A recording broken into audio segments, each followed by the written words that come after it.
You know that moment when you open your banking app, stare at the number, and think, nope, this can't be real.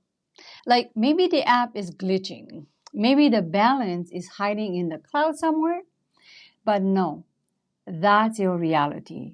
If you're in college or university, money stress is practically part of your curriculum.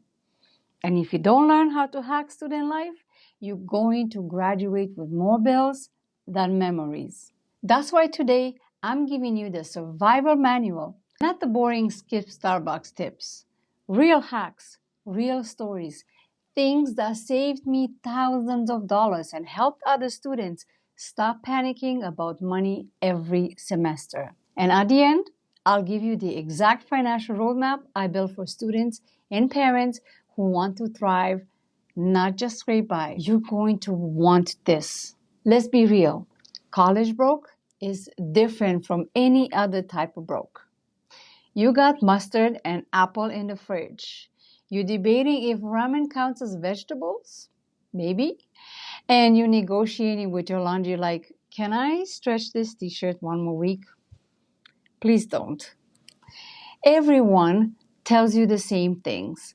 Don't eat out, don't buy coffee, get a job. And sure, that advice is fine, but it doesn't solve the real problem. The real problem is the school throws hidden costs at you faster than Netflix throws out a new show. Tuition, textbooks, rent, food, random fees. Nobody teaches you how to juggle it. And that's how students slide into debt before they even graduate. But you don't have to. Now, here's why this matters more than you think. The average post secondary student graduates with around $28,000 in debt. That's the average. And debt isn't just a number, it's stress and your future. It slows down you buying your first apartment, your first car, even your ability to travel or invest. But what makes me sad? Nobody teaches you how to handle money in school. You'll take calculus, philosophy, maybe even pottery, but not a single professor sits you down and says, here's how not to drown financially while you're here. So you end up figuring it out the hard way. Overdraft fees, skipped meals, late night panic spirals, and by the time you graduate, the hole feels impossible to climb out of. That's why these hacks matter. They're not just about surviving, they're about graduating with less debt, more options, and maybe even a little cash to start your real life. My first semester, when I went to college, I walked into the campus bookstore and dropped almost $200 in one day. Painful. And you know what? Some of those books stayed wrapped in plastic until finals. That's when I got smart. I started using public library. Yep, your regular city library. I put the textbooks I needed on hold way ahead of time, and then I picked them up and used them for free. Over my college years, that move saved me literally thousands of dollars. Here's the hack. Know your courses early. Reserve the book fast and rotate with friends if you need to. Textbooks are one of the biggest scams in student life, and the library was my rebellion. Food is where your budget cries the loudest. Everyone's either surviving on instant noodles or blowing half their paycheck on Uber Eats. My strategy? I use the school food bank.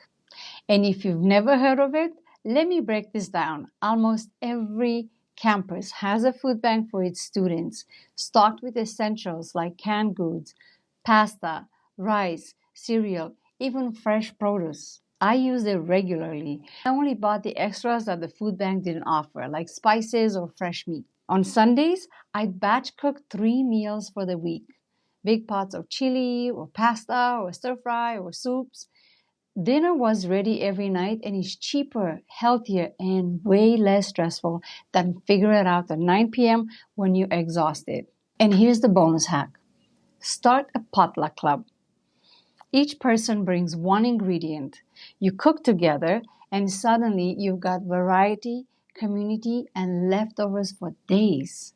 It saves money, keeps you social, and builds the support system that every student needs. Housing will eat you alive if you're not careful.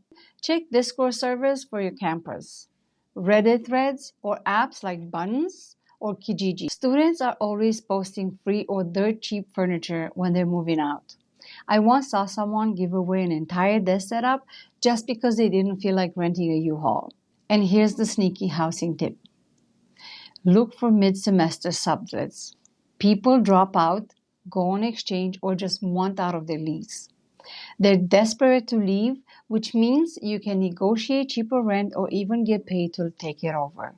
That's how smart students get prime housing without prime prices. Now let's talk money coming in. Because you can only cut expenses so far, you also need to stack some cash. I knew a girl in my program who turned note-taking into a business.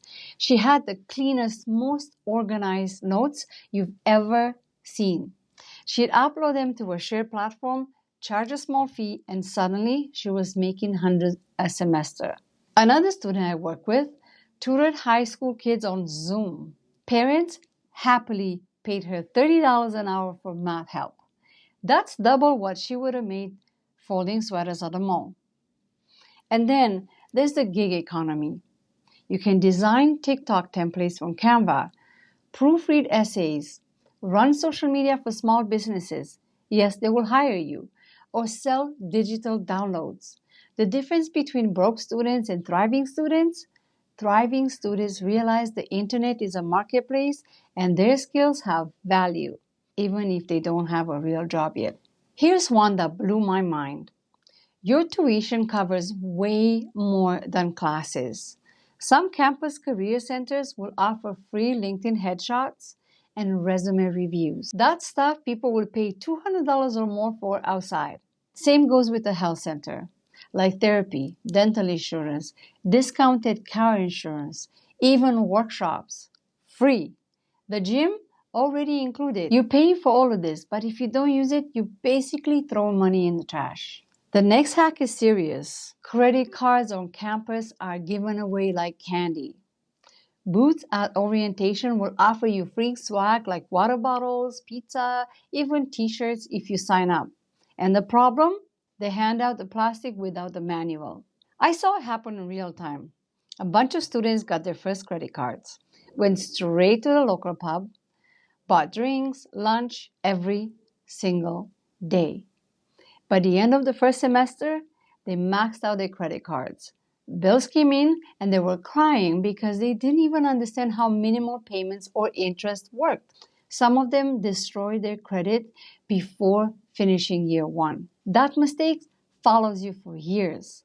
Landlords check it, car loans check it, your future checks it. The hack here? If you get a credit card, treat it like training wheels. Use it for one small purchase a month, maybe your phone plan, and pay it off in full every time. That's how you quietly build a strong credit score while everyone else digs themselves into a hole. And finally, let's talk scholarships. I thought they were only for 4.0 GPA geniuses. Wrong. I found one for students who grew up in single-parent households, another for people who played community soccer. I knew a girl who literally won money for writing about her love for potatoes. Scholarships are like side quests in a video game.